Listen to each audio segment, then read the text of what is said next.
Hello दोस्तों। पिछले video में हमने देखा था कि किस तरह से हमारा जो बायर्स का जर्नी है वो हम लोग स्टडी कर सकते हैं। बायर कौन कौन सी स्टेज से होके गुजरता है, उसके बाद वो परचेस करता है। अगर ये हम लोग जान लेते हैं तो ये एक ऐसा मंत्र है अपने बिजनेस के लिए, अपने डिजिटल प्रेजेंस के लिए, कि उसको कोई भी मात नहीं दे सकता। इस वीडियो में हम लोग एक और स्टेप आगे लेते हैं और हम लोग देखते हैं कि कस्टमर के नीड्स को हम लोग किस तरीके से जज कर सकते हैं, कस्टमर को क्या चाहिए क्या नहीं चाहिए और किस तरह से उन नीड्स को हम लोग फुलफिल कर सकते हैं, वो हम लोग देखते हैं। यहाँ पे देखिए, अंडरस्टैंडिंग कस्टमर नीड्स। सबसे पहले तो आपको कस्टमर को स्टडी करना पड़ेगा और समझना पड़ेगा कि वो कौन है। एक स्मॉल प्राइवेट कंपनी है, बिग एमएनसी है। समझिए कि वो क्या करते हैं, उनका ऑक्यूपेशन, इंटरेस्ट किस चीज़ में है, उनका परचेजिंग साइकिल किस तरह से होता है और वो लोग किस तरीके से खरीदते हैं। वेबसाइट के थ्रू खरीदते हैं, ऐप के थ्रू खरीदते हैं, इन पर्सन खरीदते हैं, और आपसे क्या एक्सपेक्टेशंस है। तो जब ये 5 इंपॉर्टेंट चीज़ों को आप जान जाएंगे तो आप समझेंगे कि आप कस्टमर के बारे में काफ़ी सारा डिटेल आपके पास है। आप जानते हैं कि वो कौन से स्टेज में किस तरीके का एक्शन ले सकता है और उसी हिसाब से आपके बिजनेस में वो बेनिफिशियल साबित होगा। लास्ट वीडियो में जिस तरह से हमने बायर्स का जर्नी देखा था, उसी तरीके से हम लोग सेल्स फनल भी देख लेते हैं। जाते हैं अपने नेक्स्ट स्लाइड में।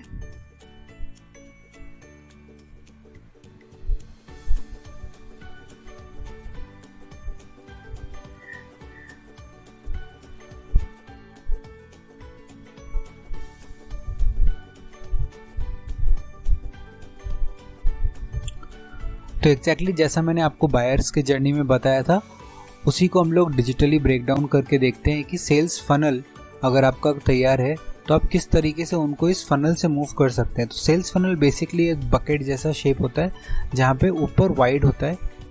तो यहाँ पे आपको ट्रैफिक लेके आना है। अब डिजिटल मीडियम के बारे में हम लोग बात कर रहे हैं, तो वो ट्रैफिक आपका सोशल मीडिया से आ सकता है, वेबसाइट से आ सकता है, आपके एडवर्टाइजमेंट से आ सकता है, लिंक्डइन से आ सकता है। तो आप कहीं से भी वो ट्रैफिक अपने वेबसाइट पे लेके आ रहे हैं और लेके आने के बाद आप उनको अवेयर कर रहे हैं अपने प्रोडक्ट के बारे में। तो यहाँ पे जो स्टेज 1 है वो है हमारा draw potential customers through marketing campaigns.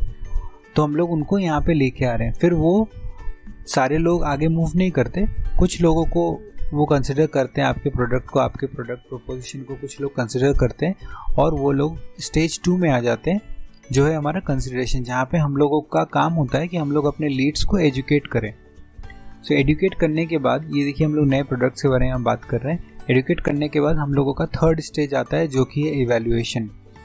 Evaluation में हम लोग मार्केटिंग और सेल्स को किस तरीके से टैंडम में वर्क कराते हैं, उसके हिसाब से हम लोग स्टेज 2 वाले जो हमारे कस्टमर्स हैं, हमारे लीड्स हैं, उनको हम लोग स्टेज 3 यानी इवैल्यूएशन में हम लेके आते हैं। और फाइनली हमारे स्टेज 4 है जहाँ पे परचेज होता है। ये परचेज स्टेज के बाद भी हम लोग कई और सारे बॉटम ऑफ द फनल के स्ट्रैटेजीज देख सकते हैं, जहाँ पे हम लोग और भी इस तरीके से फनल को हम लोग क्रिएट करते हैं ताकि हमारे एग्जिस्टिंग कस्टमर्स हमारे लिए एडवोकेट्स बन जाए। उनके वर्ड ऑफ माउथ से हमारा जो ये फनल है वो ऑटोमेटिकली फीड इन होता रहे नए कस्टमर्स के साथ, क्योंकि यहाँ पे जो कस्टमर्स हैं वो जब वर्ड ऑफ माउथ रखेंगे, बाकी लोगों को बताएंगे, तो ये हमारा एक प्रोसेस है जो ऑटोमेटिकली चलना शुरू हो जाना चाहिए। आप कोई भी एक स्ट्रैटेजी बनाते हैं, आप कोई भी बिजनेस करते हैं डिजिटली, जब आप उसको चालू करते हैं तो आपको ये बकेट का ध्यान रखना पड़ेगा, क्योंकि इसी बकेट के हिसाब से, इसी फनल के हिसाब से आपका सारा स्ट्रैटेजीज डिसाइड होता है। मूव करते हैं हम लोग अपने नेक्स्ट स्लाइड में।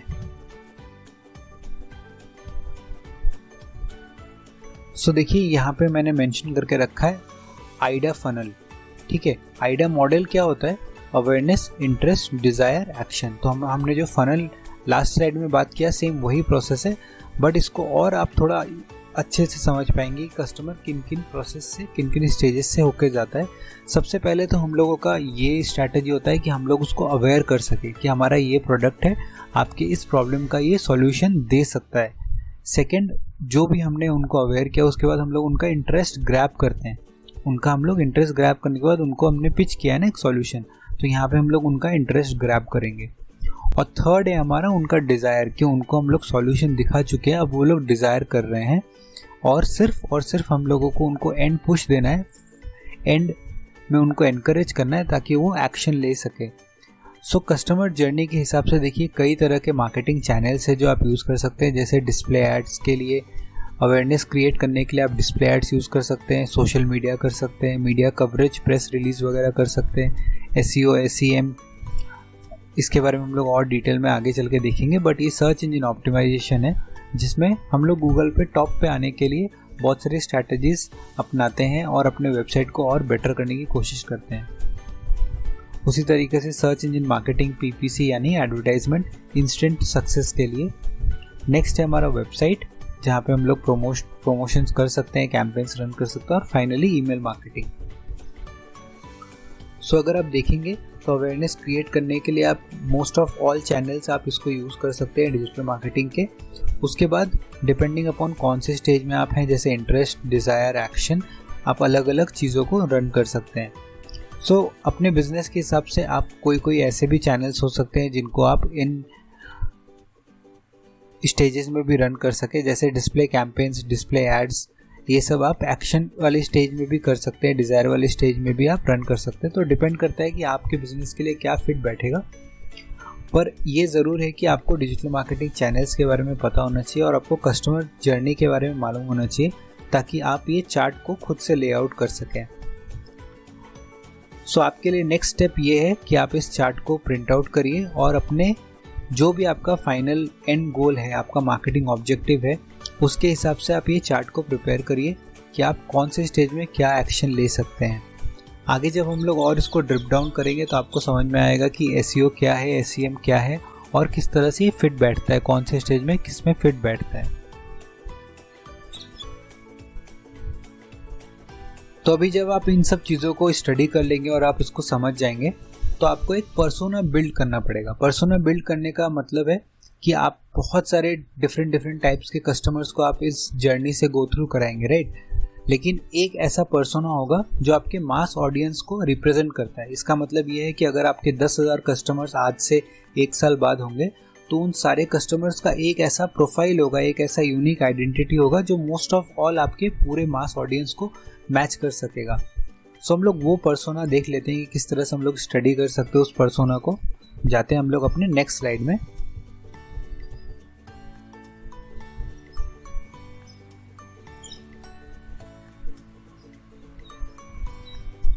सो आपके जो आइडियल कस्टमर्स हैं, जब आप उनको स्टडी करेंगे तो आपको उन आइडियल कस्टमर्स के यानी कि आपके मास ऑडियंस के बारे में आपको कुछ चीज़ें मालूम होनी चाहिए, जैसे उनका डेली रूटीन क्या क्या है, उनके पेन पॉइंट्स क्या क्या है, उनका लैंग्वेज लिंगो क्या यूज़ करते हैं, वो कीवर्ड फ्रेजेस क्या आप हिट कर सकते हैं, उनके लिए टारगेट कर सकते हैं। की इन्फ्लुएंसर इस पूरे डोमेन में कौन से लोग ऐसे हैं जो की इन्फ्लुएंसर्स हैं, क्या फैक्टर्स डिसाइड करता है उनके बाइंग हैबिट्स को, उनका रीडिंग और सोशल मीडिया हैबिट्स क्या क्या है, उनके एस्पिरेशंस क्या है, उनके प्रेफरेंसेस क्या है। तो जब आप ये जो पूरा व्हील है एक पर्सोना का, जब ये जान जाएंगे आप अपने एक कस्टमर के बारे में, तो आप उनको बहुत अच्छी तरीके से सर्व कर पाएंगे अपने प्रोडक्ट के साथ। तो आपको क्या करना है कि अपने बिजनेस से रिलेटेड इन सारे पॉइंट्स पे आपको एक पर्सोना बनाना है। सो फॉर एग्जांपल, आपके बिजनेस के लिए एक आइडियल कस्टमर है जिसका नाम है राजीव सक्सेना।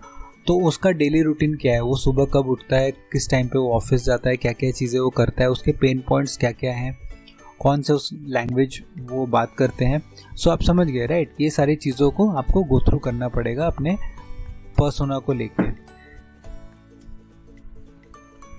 और एक बार जब आप ये पूरा डिटेल्स बना लेंगे तो आपको एक चार्ट में इसको डालना पड़ेगा। ये देखिए, बायर पर्सोना प्रोफाइल। सो आपको ये प्रोफाइल बनाना पड़ेगा जहाँ पे आप अपना जो बायर है, कस्टमर है, उसका आप यहाँ पे लिखेंगे नाम, डिस्क्रिप्शन, बिफोर एंड आफ्टर चीज़ों के बारे में सब लिखेंगे, कस्टमर जर्नी, कंसिडरेशन, अवेयरनेस, ये सारी चीज़ों का आप अपना फिल करेंगे। सो ये फिल करने से आपको एक अच्छा स्टडी मिलेगा, अच्छी से आपको अंडरस्टैंडिंग मिलेगी अपने कस्टमर और उसके माइंडसेट के बारे में।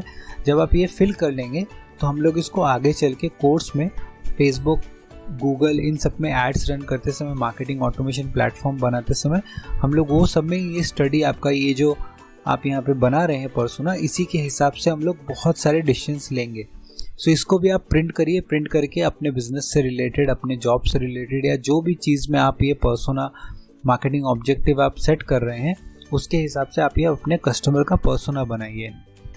सो दोस्तों इस वीडियो में सिर्फ इतना ही। पर्सोना पक्का से बनाइए क्योंकि इससे आपको बहुत सारी नेक्स्ट लर्निंग डिपेंडेंट होगी। Thank you so much.